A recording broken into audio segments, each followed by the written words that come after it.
Hi everyone, welcome back to AJ study circle. ಇವತ್ತಿನ ವಿಡಿಯೋದಲ್ಲಿ ನಾವು ಮಕ್ಕಳ ವಿಕಸನ ಮತ್ತು ಬೋಧನಾ ಶಾಸ್ತ್ರದ ಕುರಿತು 30 MCQsನ ಕಲಿಯೋಣ.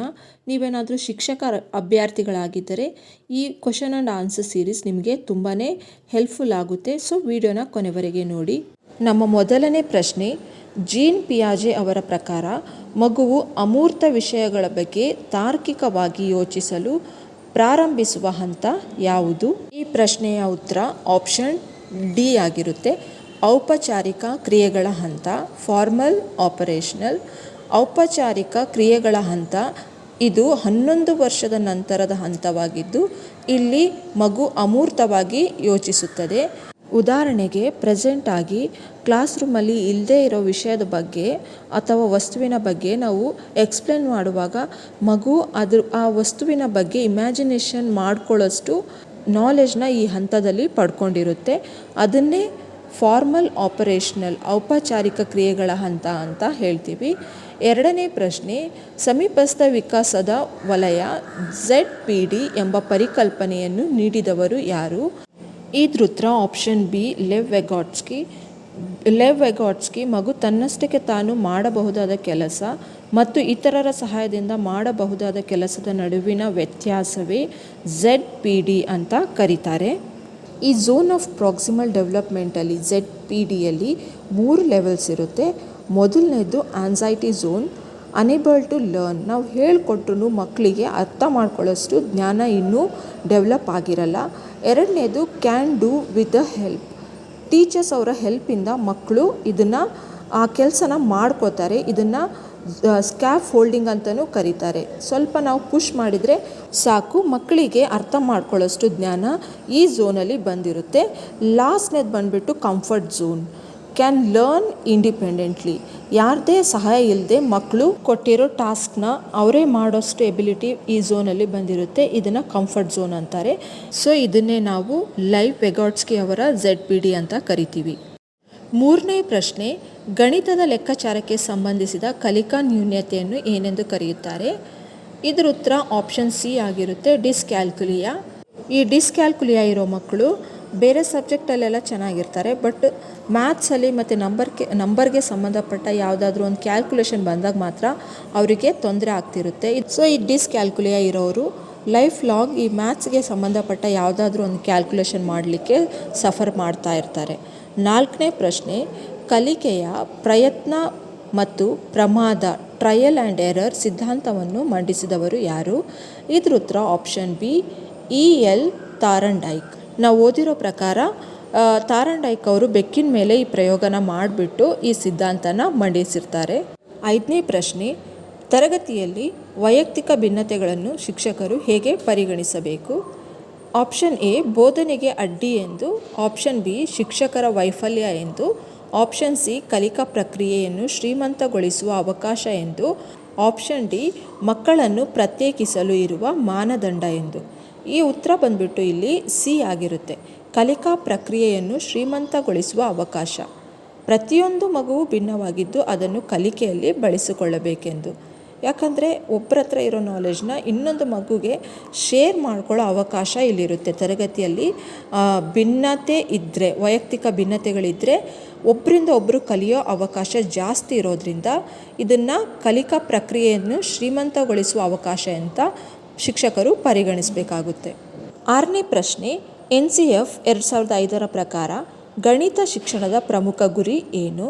ಇದ್ರ ಉತ್ತರ ಆಪ್ಷನ್ ಬಿ ಆಗಿರುತ್ತೆ, ಮಗುವಿನ ಮೆದುಳಿನ ಗಣಿತೀಕರಣ, ಅಂದರೆ ಮಗುವಿನಲ್ಲಿ ತಾರ್ಕಿಕ ಚಿಂತನೆ ಬೆಳೆಸುವುದು ಇದರ ಗುರಿಯಾಗಿರುತ್ತೆ.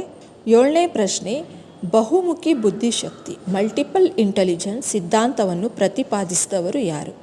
ಇದ್ರ ಉತ್ತರ ಆಪ್ಷನ್ ಬಿ, ಹೋವರ್ಡ್ ಗಾರ್ಡ್ನರ್. ಇವರು 8 ರೀತಿಯ ಬುದ್ಧಿಶಕ್ತಿಗಳ ಬಗ್ಗೆ ವಿವರಿಸಿರ್ತಾರೆ. ಸೊ ಇವರು ಬಹುಮುಖ ಇಂಟೆಲಿಜೆನ್ಸ್ನ ಪ್ರತಿಪಾದಕರಾಗಿರುತ್ತಾರೆ. 8ನೇ ಪ್ರಶ್ನೆ, ವಿಕಾಸದ ಯಾವ ಹಂತವನ್ನು ಗುಂಪು ವಯಸ್ಸು ಗ್ಯಾಂಗ್ ಏಜ್ ಎಂದು ಕರೆಯುತ್ತಾರೆ? ಇದ್ರ ಉತ್ತರ ಆಪ್ಷನ್ ಸಿ, ಬಾಲ್ಯಾವಸ್ಥೆಯ ಉತ್ತರ ಹಂತ ಲೇಟ್ ಚೈಲ್ಡ್ಹುಡ್.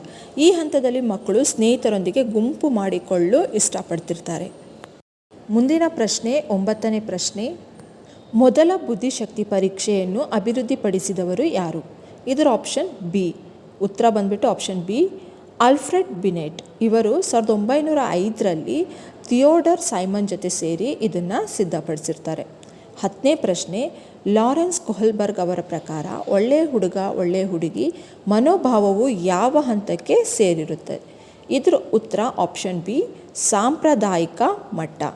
ಇದನ್ನು ಕನ್ವೆನ್ಷನಲ್ ಸ್ಟೇಜ್ ಅಂತಲೂ ಕರೀತಾರೆ. ಇದರಲ್ಲಿ ಬಂದ್ಬಿಟ್ಟು ಮಕ್ಕಳು ಇತರರಿಂದ ಮೆಚ್ಚುಗೆ ಪಡೆಯೋಕ್ಕೆ ಹೆಚ್ಚು ಮಾನ್ಯತೆ ಕೊಡ್ತಿರ್ತಾರೆ. 11ನೇ ಪ್ರಶ್ನೆ, ನೈದಾನಿಕ ಪರೀಕ್ಷೆಯ ಪ್ರಮುಖ ಉದ್ದೇಶವೇನು? ಇದರ ಉತ್ತರ ಆಪ್ಷನ್ ಬಿ ಕಲಿಕೆಯಲ್ಲಿನ ನಿರ್ದಿಷ್ಟ ಕೊರತೆಗಳನ್ನು ಗುರುತಿಸಲು. ಇದರ ನಂತರ ಪರಿಹಾರ ಬೋಧನೆ ರೆಮಿಡಿಯಲ್ ಟೀಚಿಂಗ್ ನೀಡಲಾಗುತ್ತೆ. ಇವಾಗ ಆರೋಗ್ಯದಲ್ಲಿ ಏನಾದರೂ ಹೆಚ್ಚು ಕಡಿಮೆ ಆದರೆ ನಾವು ಹೇಗೆ ಒಂದು ಡಯಾಗ್ನೋಸ್ಟಿಕ್ ಸೆಂಟರಿಗೆ ಹೋಗಿಬಿಟ್ಟು ಡಯಾಗ್ನೋಸ್ ಮಾಡ್ತೀವೋ ಅದೇ ರೀತಿ ಇಲ್ಲಿ ಎಜುಕೇಷನಲ್ಲೂ ಸಹ ನಾವು ಡಯಾಗ್ನೋಸ್ಟಿಕ್ ಟೆಸ್ಟ್ನ ತಗೊಳ್ತೀವಿ. ಇದ್ರ ಪ್ರಮುಖ ಉದ್ದೇಶ ಮಗು ಯಾಕೆ ಒಂದು ಪರ್ಟಿಕ್ಯುಲರ್ ವಿಷಯದಲ್ಲಿ ಹಿಂದುಳಿದಿದ್ದಾನೆ ಅನ್ನೋದನ್ನ ಡಯಾಗ್ನೋಸ್ಟಿಕ್ ಮಾಡಲಿಕ್ಕೆ ಇದನ್ನು ನೈದಾನಿಕ ಪರೀಕ್ಷೆ ಅಂತ ಕರೀತಾರೆ. ಅದು ಏನು ಅವನ ಸಮಸ್ಯೆ ಅಂತ ಗೊತ್ತಾದ ಮೇಲೆ ಅವರಿಗೆ ನಾವು ಒಂದು ರೆಮಿಡಿಯಲ್ ಟೀಚಿಂಗ್ನ ಪ್ರೊವೈಡ್ ಮಾಡಬೇಕಾಗುತ್ತೆ. 12ನೇ ಪ್ರಶ್ನೆ, ಅಂತರ್ಗತ ಶಿಕ್ಷಣ ಇನ್ಕ್ಲೂಸಿವ್ ಎಜುಕೇಷನ್ ಎಂದರೆ ಏನು? ಇದ್ರ ಉತ್ತರ ಆಪ್ಷನ್ ಬಿ ಎಲ್ಲ ಸಾಮರ್ಥ್ಯದ ಮಕ್ಕಳು ಒಂದೇ ಶಾಲೆಯಲ್ಲಿ ಒಟ್ಟಿಗೆ ಕಲಿಯುವುದನ್ನು ನಾವು ಇನ್ಕ್ಲೂಸಿವ್ ಎಜುಕೇಷನ್ ಅಂತ ಕರಿತೀವಿ. ಯಾವುದೇ ಮಕ್ಕಳನ್ನ ನಾವು ಅವರ ಫಿಸಿಕಲ್ ಡಿಸೆಬಿಲಿಟಿ ಆಗಿರ್ಬೋದು, ಮೆಂಟಲ್ ಡಿಸೆಬಿಲಿಟಿ ಮೇಲೆ ಅವ್ರನ್ನ ನಾವು ಗ್ರೂಪ್ ಆಗಿ ಮಾಡಬಾರ್ದು. ಎಲ್ಲರೂ ಸೇರಿಸ್ಕೊಂಡು ಎಜುಕೇಷನ್ನ ಕೊಡೋದನ್ನ ನಾವು ಇನ್ಕ್ಲೂಸಿವ್ ಎಜುಕೇಷನ್ ಅಂತ ಕರಿತೀವಿ. 13ನೇ ಪ್ರಶ್ನೆ, ಕೆಳಗಿನವುಗಳಲ್ಲಿ ಯಾವುದು ರೂಪಣಾತ್ಮಕ ಮೌಲ್ಯಮಾಪನದ ಲಕ್ಷಣವಲ್ಲ? ಆಪ್ಷನ್ ಎ ಇದು ಬೋಧನೆಯ ಸಮಯದಲ್ಲಿ ನಡೆಯುತ್ತದೆ. ಬಿ ಇದು ಶಿಕ್ಷಕರಿಗೆ ಹಿಮ್ಮಾಯಿತಿಯನ್ನು ನೀಡುತ್ತದೆ. ಆಪ್ಷನ್ ಸಿ ಇದು ವರ್ಷದ ಕೊನೆಯಲ್ಲಿ ಶ್ರೇಣಿ ನೀಡಲು ಮಾತ್ರ ಬಳಸಲಾಗುತ್ತದೆ. ಆಪ್ಷನ್ ಡಿ ಇದು ಕಲಿಕೆಯನ್ನು ಸುಧಾರಿಸಲು ಸಹಕಾರಿ. ಇದರ ಉತ್ತರ ಆಪ್ಷನ್ ಸಿ ಆಗಿರುತ್ತೆ. ಇದು ವರ್ಷದ ಕೊನೆಯಲ್ಲಿ ಶ್ರೇಣಿ ನೀಡಲು ಮಾತ್ರ ಬಳಸಲಾಗುತ್ತದೆ. ಯಾಕಂದರೆ ನಾವು ಇದನ್ನು ಶ್ರೇಣಿ ನೀಡೋದು ವರ್ಷದ ಕೊನೆಯಲ್ಲಿ, ಅದು ಸಮ್ಮೆಟಿವ್ ಅಸೆಸ್ಮೆಂಟಲ್ಲಿ SA1 ಮತ್ತು SA2 ಅಲ್ಲಿ. ಹಾಗಾಗಿ ಆಪ್ಷನ್ ಎ, ಬಿ ಮತ್ತು ಡಿ ಫಾರ್ಮೇಟಿವ್ ಅಸೆಸ್ಮೆಂಟ್ಗೆ ಸಂಬಂಧಪಟ್ಟಿರೋದಾಗಿರುತ್ತೆ. ಹಾಗಾಗಿ ಇದ್ರ ಉತ್ತರ ಬಂದ್ಬಿಟ್ಟು ಆಪ್ಷನ್ ಸಿ ಆಗಿರುತ್ತೆ. 14ನೇ ಪ್ರಶ್ನೆ, ಕಲಿಕೆಯಲ್ಲಿ ಆಟದ ಪದ್ಧತಿಯನ್ನು ಪ್ಲೇವೇ ಮೆಥಡನ್ನು ಪರಿಚಯಿಸಿದವರು ಯಾರು?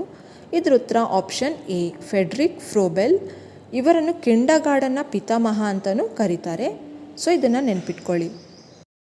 15ನೇ ಪ್ರಶ್ನೆ, ಸೂಕ್ಷ್ಮ ಬೋಧನೆ ಮೈಕ್ರೋ ಟೀಚಿಂಗ್ ಯಾವುದಕ್ಕೆ ಬಳಸುವ ತಂತ್ರವಾಗಿದೆ? ಇದರ ಉತ್ತರ ಆಪ್ಷನ್ ಬಿ ಶಿಕ್ಷಕರಲ್ಲಿ ಬೋಧನಾ ಕೌಶಲ್ಯಗಳನ್ನು ಅಭಿವೃದ್ಧಿಪಡಿಸಲು. 16ನೇ ಪ್ರಶ್ನೆ, ಅಗತ್ಯತೆಗಳ ಶ್ರೇಣಿ ಹರಾರ್ಕಿ ಆಫ್ ನೀಡ್ಸ್ ಸಿದ್ಧಾಂತವನ್ನು ನೀಡಿದವರು ಯಾರು? ಇದರ ಉತ್ತರ ಆಪ್ಷನ್ ಬಿ ಅಬ್ರಹಾಂ ಮಾಸ್ಲೋ. ನೋಡಿಲಿ, ಅಬ್ರಹಾಂ ಮಾಸ್ಲೋ ಇವರು ಶಾರೀರಿಕ ಅಗತ್ಯದಿಂದ ಹಿಡಿದು ಆತ್ಮ ಸಾಕ್ಷಾತ್ಕಾರದವರೆಗಿನ ಹಂತಗಳನ್ನು ವಿವರಿಸಿರ್ತಾರೆ. ಸೊ ಹರಾರ್ಕಿ ಆಫ್ ನೀಡ್ಸ್ ಅಗತ್ಯತೆಗಳ ಶ್ರೇಣಿ ಅಂತ ಬಂದರೆ ನಾವು ಅಬ್ರಹಾಂ ಮಾಸ್ಲೋ ಅವ್ರನ್ನ ನೆನ್ಪಿಟ್ಕೋಬೇಕಾಗುತ್ತೆ.